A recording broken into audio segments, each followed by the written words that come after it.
Arkadaşlar merhaba, hoş geldiniz. Bugün sizlerle en pratik şekliyle dar etek nasıl kalıp çıkartılır bunu anlatmaya çalışacağım. Instagram'dan bir arkadaşım bir türlü üzerime uygun bir etek dikemiyorum demiş, ölçülerini atmış. Şimdi arkadaşımın ölçülerini çalışacağım arkadaşlar. Belki sizlere de uyan arkadaşlarım olur, sizlere de uyar. Uymasa bile ilerlediğim şekilde ilerlerseniz herkes kendi bedeninde dar eteğini dikebilir. En basit şekliyle anlatmaya çalışacağım arkadaşlar. Şu an önümde şöyle bir kumaşım var. Ben milaj kağıdı gibi kullanacağım.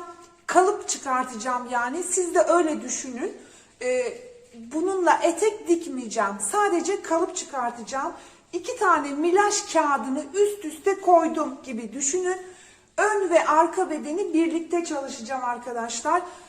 Eteğimizin 1/4'ünü çalışacağız. Kalıplarımızı bu şekilde çalışıyoruz biliyorsunuz.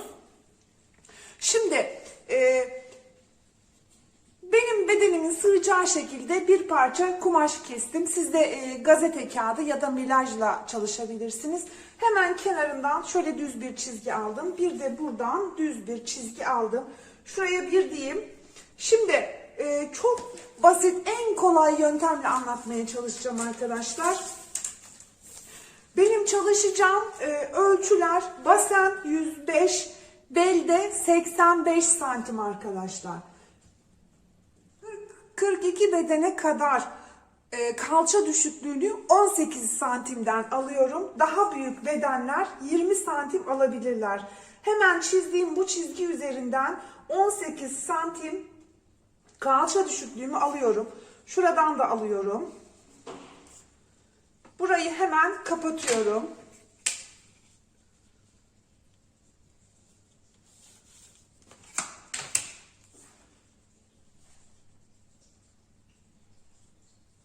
Şuradanmış. Burayı hemen kapattım arkadaşlar. Şöyle. Şurayı silelim. Kalça düşüklüğü çizgimin üzerinde kalçamı bulacağım. Yukarıda da belimi bulacağım arkadaşlar. Formülümüz yine aynı. Kalça bölü 4 artı 1. Belde de aynı formülü çalışıyoruz.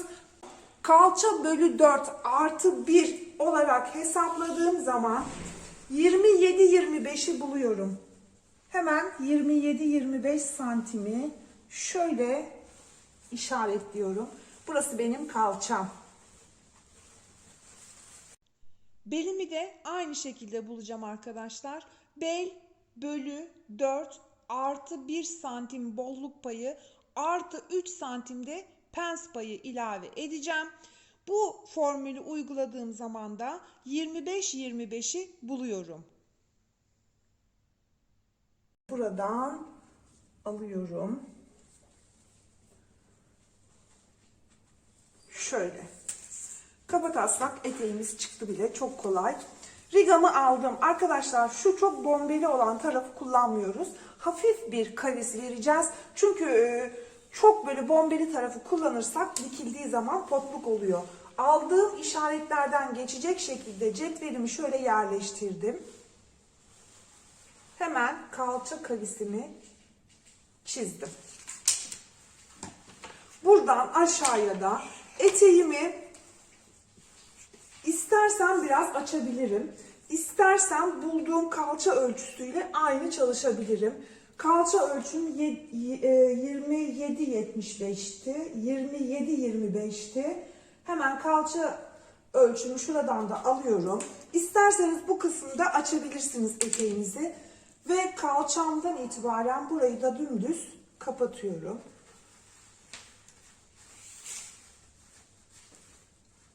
Eteğim çıktı. Sadece penslerim kaldı. Bunu üst beden olarak çalışayım arkadaşlar. Ön beden olarak çalışayım. Ön bedenimde şöyle bir işlem yapacağım. Belim burası. Belimden 1 santim yukarıya çıkacağım. Yan dikişimden. Belimden de 3 santim aşağı iniyorum. Şurası. Hemen güzel bir kavis veriyorum. kısmımız biraz düz gelmek zorunda. Daha güzel durur şöyle. Ondan sonra kavisimizi vereceğiz. Yine cetvelimi şöyle yerleştirdim. Bana güzel bir kavis verecek. Bel kavisimi de çizdim. Şimdi pensleri bulalım arkadaşlar. Pens payımı 3 santim vermiştim. Ön bedende penslerimizi şöyle yerleştiriyoruz. Şu bel kavisini ölçüyoruz. Hemen şöyle yan bir şekilde bel kavisini ölçüyorum. Ne geldi? 27 santim. Şuradan şuraya 27 santim geldi. 27 santimi 3'e bölüyorum arkadaşlar. 27 bölü 3. 9 santim çıktı. 9 santimi hemen işaretliyorum. 9. 9.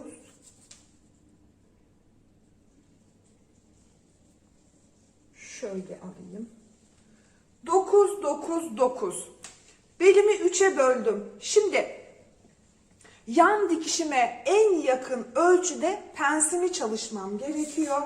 Pensim için hemen bulduğum bu 9 santimlik çizgi üzerinden, işaret üzerinden bir çizgi çekiyorum. Şöyle. Pensim için 3 santim pens payı vermiştim. 1,5 santim bu tarafa, 1,5 santim bu tarafa pensimi dağıtıyorum. Şöyle 1,5, 1,5 da burası. Şimdi ön eteğimiz için, ön bedenimiz için pens boyu 8 ila 10 santim arasıdır. Hemen buradan 8 santimi alıyorum. Ve aldığım pens çizgilerimden pensimi kapatıyorum.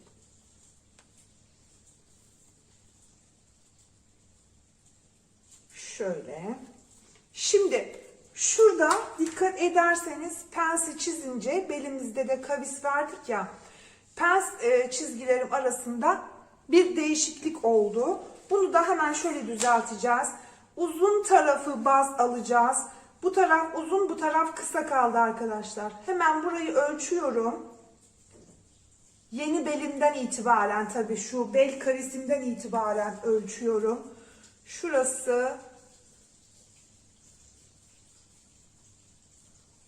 10 santim. Burasını da 10 santim yapıyorum. Çok az bir fark oldu arkadaşlar. Hemen buradan işaretliyorum. Ve şuradan bel kavisimi düzeltiyorum. Bu şekilde penslerimiz aynı boyda oldu. Şimdi şöyle bir şey yapayım. Arka bedeni de bu kalıp üzerinden çalışacağım için işaretlerimi alayım. Şöyle çizgilerimi alayım. Çünkü aynı. Şurada belimi buldum.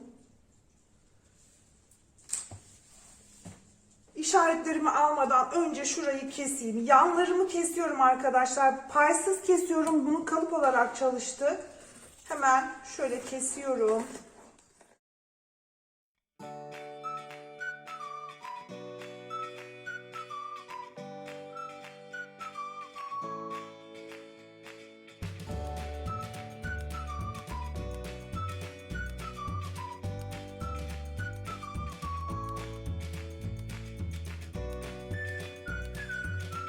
Belimizi 4 santim düştüm. 3-4 santim düşmüştük. Arka bedende belimizi 1 santim düşüyoruz.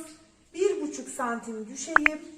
1,5 santimden işaretledim. Hemen kavisimi şöyle veriyorum. Şu şekilde. Bel kavisimi verdim. Arka bedenimde de penslerimi şöyle yerleştireceğim. Arka bedenimin şu kısmı, bel kısmını tamamen ölçüyorum. 28 santim geldi. Yarısını buluyorum. Arka bedende şu ölçünün yarısını pens olarak çalışacağız arkadaşlar. 28 santim. 14 santimden burayı işaretliyorum. Şöyle. Buradan da hemen çizgimi düz bir şekilde aşağı indiriyorum. Yine 3 santim pens payı vermiştim. 1,5 santim buraya. 1,5 santim de buraya pens işaretini koydum.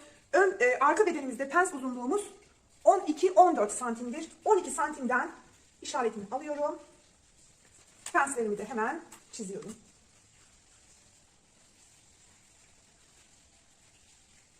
Şöyle. Yine ölçelim, penslerimiz değişik olmasın. Pens uzunluğumuz. Şurası 12. Çok hafif de burada çıktı. Çok arkadaşlar milim oynuyor. Şöyle hemen kıvırdım zaten. Çok hafif milim oynuyor.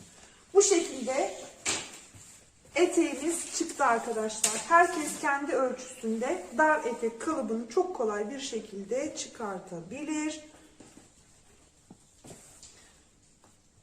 Ön bedenim, arka bedenim. Arka bedende, ön bedende şu kısım kumaş katı.